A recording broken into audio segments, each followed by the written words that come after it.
Olá, eu sou a Raquel Mazera, contadora de histórias, aqui da cidade de São João Batista. E hoje eu queria falar um pouquinho da história do calçado, pois afinal São João Batista é a capital catarinense do calçado. Eu nasci no meio de uma sapataria. Meu pai, José Mazera, Zeca Mazera, era sapateiro. Mas depois, com o tempo, eu fui crescendo e eu perdi todo o meu contato com no ramo do calçado. Enfim, né, hoje eu não saberia falar muita coisa sobre o calçado. E é por isso que eu trouxe esse livro, São João Batista, do Alto Tijucas Grande, que foi escrito pela professora Darcy de Brito Maurício, hoje já falecida, que deixou esse presente lindo, maravilhoso para a nossa história. Durante a minha pesquisa com as histórias e causos de São João Batista, aqui no meu livro, algumas pessoas falaram um pouco também sobre o calçado aqui em São João Batista. E conta aqui que passou para ela, para Dona Darcy, foi aqui a Mira Saide Silva, que foi o seu avô, Eleutério Vargas, que nasceu em 1894. E ele, da família tradicional daqui de São João Batista, casou-se com Maria Benta de Oliveira, do Cardoso, no bairro Cardoso. E foi ali, no Cardoso, que o Eleutério Vargas, ele, por volta lá de 1913, ele montou essa primeira sapataria. Ela ficava bem ali na frente da saída do Cracker, exatamente ali onde hoje tem a Tarcísio Tour, tá? Diz que tinha 3 empregados na época e fabricavam 6 pares de sapato por dia. E eles faziam todo o processo do calçado. Porque naquela época, assim que iniciou-se os primeiros sapateiros e as primeiras sapatarias, isso era normal. O dono da fabriqueta, da fábrica, né, das sapatarias, fazer todo esse processo. Então, desde o início até ficar pronto, porque era tudo muito artesanal, né? Então, era tudo puxado à mão, era chuleado, depois era passado no torna-frio, tá? Para o sapato poder ficar pronto, né?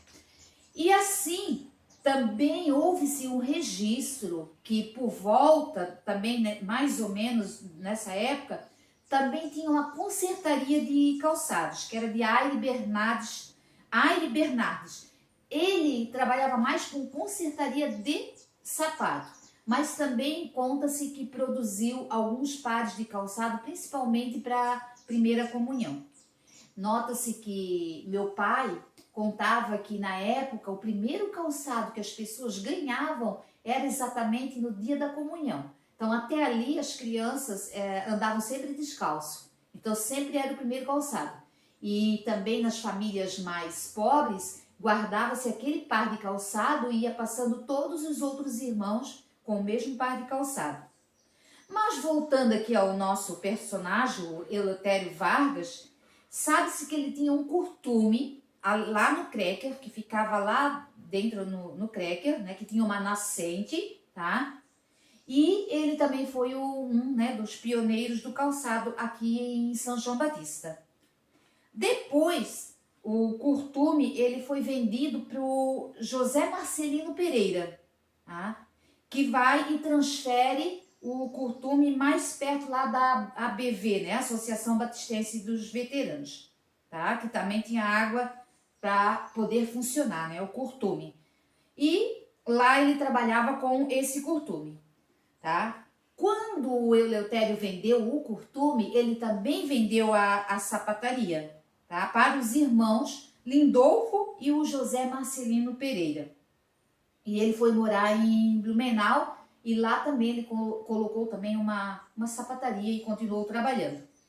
E aí o Lindolfo e o José Marcelino Pereira é que foi feito, né? Foi concretizado a primeira sociedade de fabricação de calçados, que funcionava, né, junto ali com eles e trabalhavam outras pessoas, outros sapateiros aqui de São João. Fabricavam calçados na casa do Lindolfo Pereira. E depois essa sapataria, então, ela passou a se chamar-se Sapataria Pereira.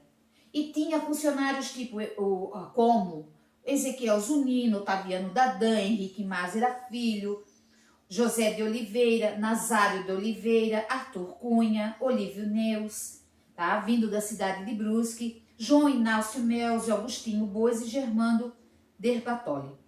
Bom, gente, aqui agora eu acabei de mencionar um dos funcionários deles, que era Nazário de Oliveira. Nazário de Oliveira, ele era irmão de José Oliveira. O José Oliveira, depois, ele começou a trabalhar fazendo tamancos. Então, o apelido dele era Zequinha Tamanqueiro. E o Nazário de Oliveira trabalhava mais com a parte de fazer curriame, né? Que põe no cavalo.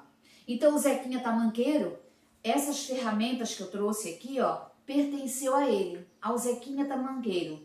Foi cedido aqui o seu filho, o José de Oliveira, conhecido como aqui em São João como Dego, e ele emprestou essas ferramentas. Então, aqui nós temos o tripé, né, para poder montar o sapato.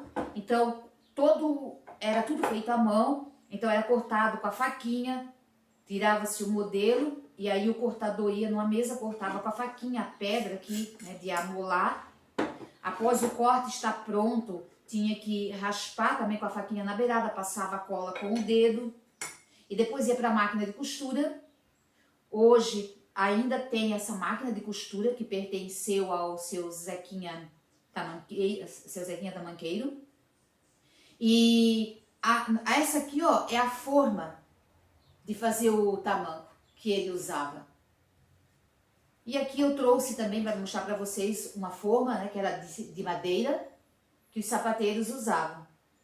Então, a costura também era feita numa máquina à mão e depois a pé, né, tocada a pé. E aí, o corte ia para uma banca, que era uma mesinha assim baixa como essa que eu coloquei aqui, para que o sapateiro ali começasse a preparar a montagem do corte, né? Então, todo esse processo do sapato feito à mão, do cortar, depois do costurar, do chapar e montar. Então, tinha o balancinho, tinha a lixadeira. E os utensílios aqui que eu trouxe também, para vocês verem, ó, isso aqui é suvela, né? Usada ali para furar. Tinha a turquesa, o alicate, e aí o corte, o tamanco, diz que tinha um arame, né? Era com arame que tinha que puxar o arame e cortava, né? Com o alicate. Esse aqui era o de puxar, ó, para poder puxar.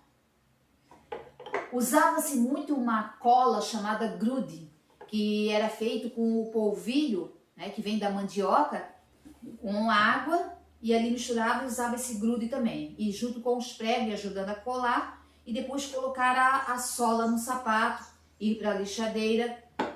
E os martelos, o mais fininho na mesa de virar, e escutava aquele batuquinho, né? Que ia fazendo no calçado. E na banca passava-se cola. E assim continuou crescendo e aparecendo outras e outras fábricas, outros e outros funcionários, né? Aqui em São João Batista, com calçado. Tem um registro aqui no livro da Dona Darcy também das primeiras mulheres que trabalharam na fábrica de calçado, que seria a Cília Isabel Soares, que era esposa do Lindolfo Pereira. Também tinha a Luísa Venera Amorim, a Zilade Almeida Melzi, Antônia Soares, André Betoni, que era a Dona Tunica. E assim tem esse registro das primeiras mulheres trabalhando também como sapateiras na nossa cidade. Continuaram crescendo, aparecendo outras e outras fábricas de calçados, outros e outros proprietários, muitos que trabalhavam como empregados depois se tornaram donos de fabricação, né, desses calçados. E São João Batista então deu um alavanque muito grande, foi depois que a Usat fechou, que era a usina de açúcar, ela fechou, então as fábricas se tornaram fábricas até de grande porte ou de médio porte e começaram também a trabalhar com exportação de calçados para vários países. E hoje a gente tem aqui a nossa cidade sendo a capital catarinense do calçado. E assim é um pouquinho da história que a gente pode entender sobre o calçado, mas quem quer saber mais, leia este livro, que foi da minha querida ex-professora Dona Darcy, e também aqui o meu livro, Histórias e Causos de São João Batista, que também tem alguns relatos de algumas pessoas que trabalharam em sapataria. Obrigada.